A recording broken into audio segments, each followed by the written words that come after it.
hand and drop mountains. Instead of right hand, be slaying dragons. The untouchable True School Sports Empire proudly presents something the boxing game's been missing. Hey, what's going on? It's your boy BT, and I came here to talk some boxing with the thousands of True School Sports subscribers. All right, so I wanted to comment on the current state of the IBF super middleweight picture because it's quite interesting. If you look at it, it's really interesting right now.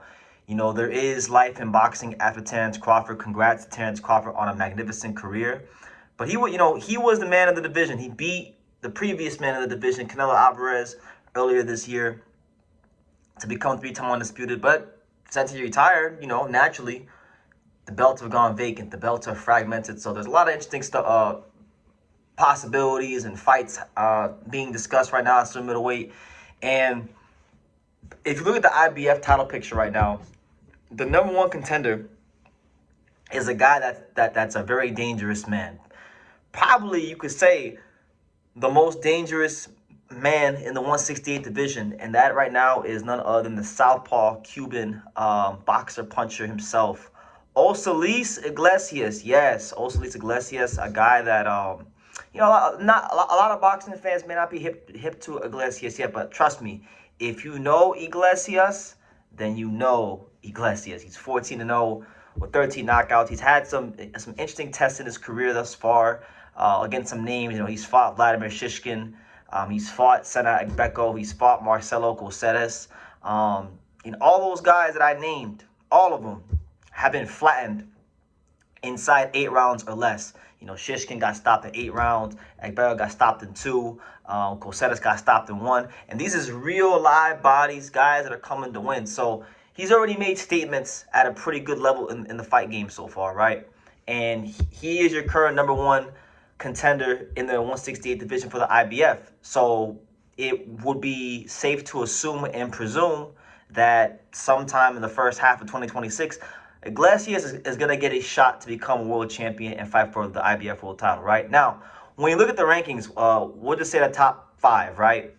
Okay, the number 2 spot is not currently filled. There's nobody in that spot, right? You go to the 3rd spot. You have Canelo Alvarez. Now, Canelo Alvarez, I don't see him fighting a guy like Iglesias. Iglesias is cut from that David Morrell Jr. type of cloth, tall, long, rangy, dangerous Cuban boxer puncher. I don't think he fights him. There's no money in that. Canelo can go fight a Hamza Shiraz or someone like that, and that would probably be a lot more beneficial to him. But I don't see Canelo taking that fight. So let's just get him out the way. Iglesias is not fighting Canelo. You got Jaime Munguia after that. Now, Munguia, he's a name in this weight class.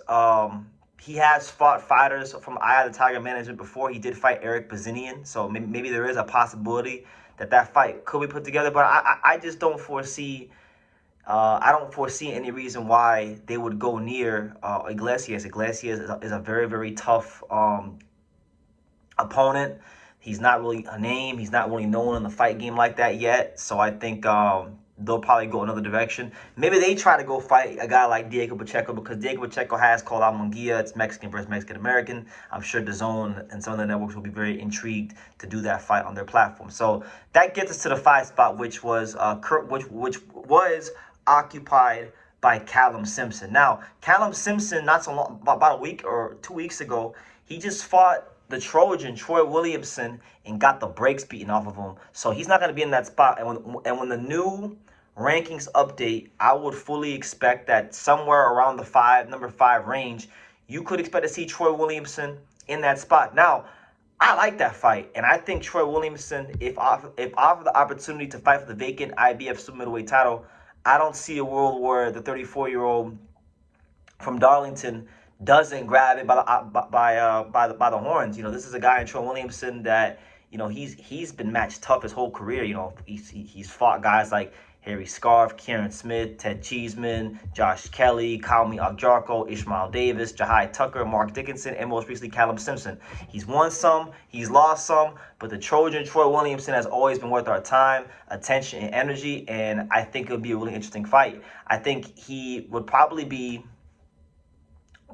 one of the only guys that maybe Iglesias has fought that could match him in terms of punching power. I think speed-wise and reflex-wise, he'd probably be at a disadvantage. But, if you can get the timing down, you could always neutralize those things. So I actually think that's a magnificent fight for the title.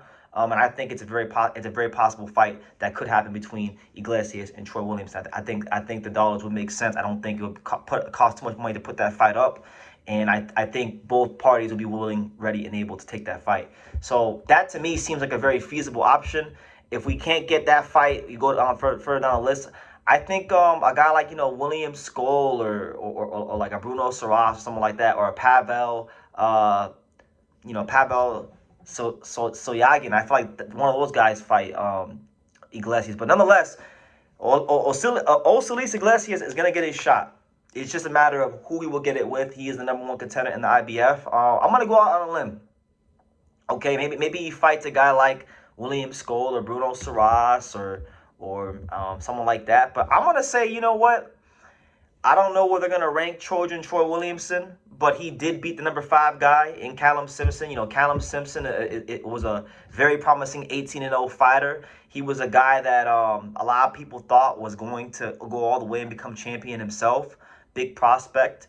And Troy Williamson went in there and flattened him and dropped him 4 times in the 10th round and really made a statement. And you got to give Troy his credit because he had run into a bad run of form, from December of 2022 to, April of this year. He had lost 4 of his last 5 fights against, Jahai Tucker, Ismail Davis, Kyle Jargo, Josh Kelly, these kind of guys.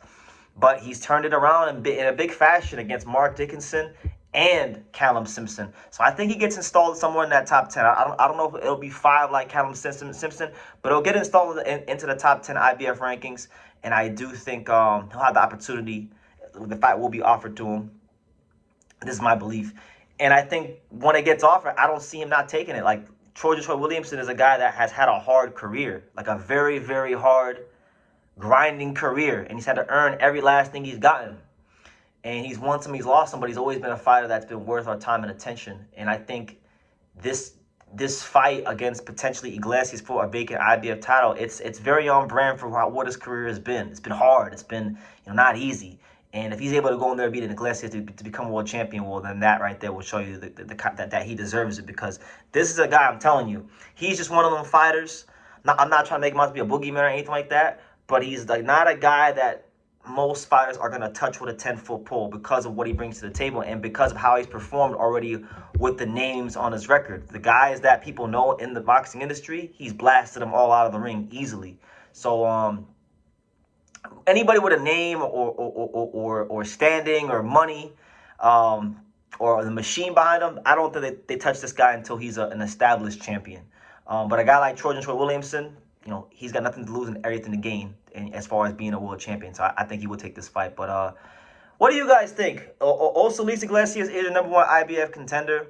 I believe he fights the vacant belt in the first, half of 2026. Who do you guys think fights him? I don't see Canelo fighting him. I don't see Munguia fighting him or anybody like that. I'm looking at Troy Williamson as a guy coming off the Callum Simpson upset victory, sensational performance.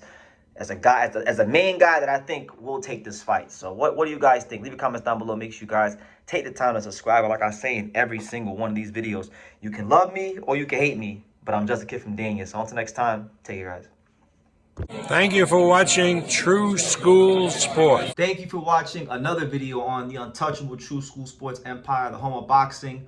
We're on the road to 100,000 subscribers, guys. So help us keep being great. Help us keep pushing out that real boxing content for the fine folks all around the world. And make sure you jab, you hook, you Mike Tyson, you Mayweather that subscribe button. Pops, show them how do they got to hit the subscribe button. Pop, pop, pop.